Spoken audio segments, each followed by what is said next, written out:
So klingt es, wenn aus alltäglichen Gegenständen ungewöhnliche Instrumente werden. Mario Cortizo schenkt den Dingen eine zweite Existenz.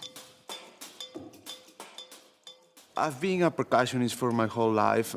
Percussion is all Ich bin about mein ganzes Leben lang schon Schlagzeuger. Und beim Schlagzeugspielen geht es darum, etwas zu schütteln und zu schlagen. Und so kam es, dass ich dachte, auch diese Dinger hier können Musik sein. can be music also.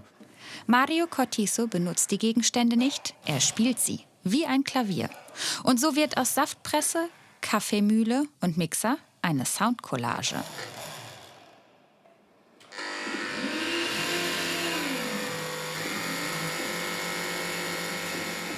Tasse und Tupperdose spielen sogar von selbst. Der spanische Musiker hat sie wie ein Roboter programmiert.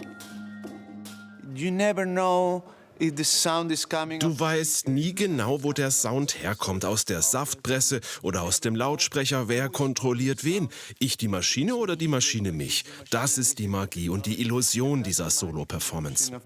Of this sound solo.